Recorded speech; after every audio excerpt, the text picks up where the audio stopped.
Баяр цогтын нууц дансан дах 9 сая долларын хэргийг сөхөн гаргаж ирж бүх хүмүүст төрийн зүгээс дарамт ирж эхэлжээ.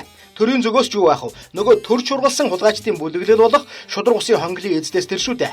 Тэр хонглын гишүүдийн нэг болох баяр цогтын булхайг уудалж гаргаад ирэхээр тэдгээр хархнууд сандралдаж төрийн цагдаагаар дарамтлуулж төрийн хууль цаазаар сүрдүүлэн шудраг үнний төлөө тэмцэж буй иргэдийг дарж авах гэсэн оролдлого гаргаж хэллээ.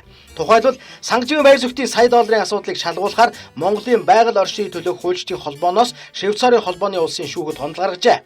Швейцарын холбооны улсын шүүх гомдлыг хүлээн авч Швейцарын холбооны прокурор Лаура Хишер Швейцарын эрүүгийн хууль зааснаар Сангажийн баяр цогтод холбогдуулан СВ 161003 ЗЕБ дугаартай эрүүгийн хэрэг үүсгэж шалгаж хэлсэн байна.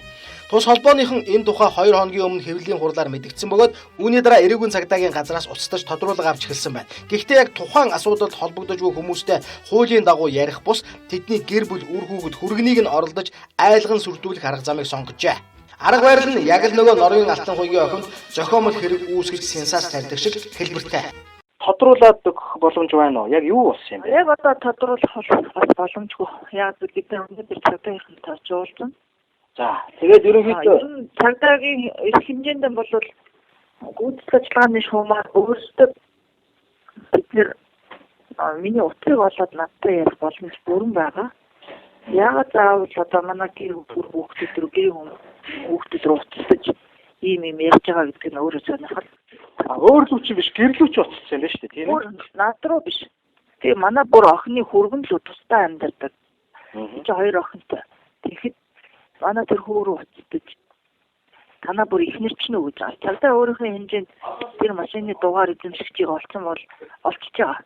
Тэр манай тэр хүүгийн нэр байж байгаа, он сарын харж байгаа. 80-аад оны хүүхдийг 60-аад оны хүн рүү тэр ихнэр ч нүү гэж ингэж даатгалж байгаа мó, доромжилж байгаа мó, тийм ээ.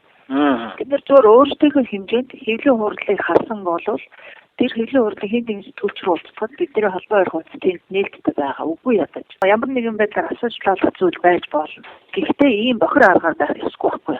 Тэгээ хуулийн дагуу байх ёстой холбогдох хүмүүстэй л ярих ёстой. Үргэнчин бол хамаагүй тийм ээ.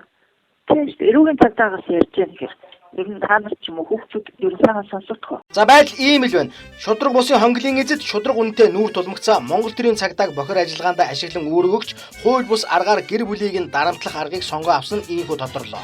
Хууль бус ажиллагааныхаа үр дагаврыг хууль бус аргаар л зогсоох гэж амь тэмцэн оролдож буй энэ юм. Монголын төр засаг цагдаа хууль ёсны байгууллага нь ард түмнээ хамгаалах бус, ард түмнээсээ авилгаж хулгайч нарыг хамгаалдаг болсны тод жишээ нь энэ юм.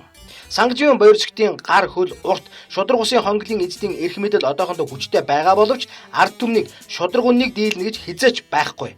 Түүх үүнийг нотлно. Шудраг усын хонгол улс төрчдийн тойрогоос халин дээвэрч Монгол улсыг бүрдүүлэгч Монгол улсын иргэд рүү нудраг зангидан аюул учруулан дайрч хэллээ.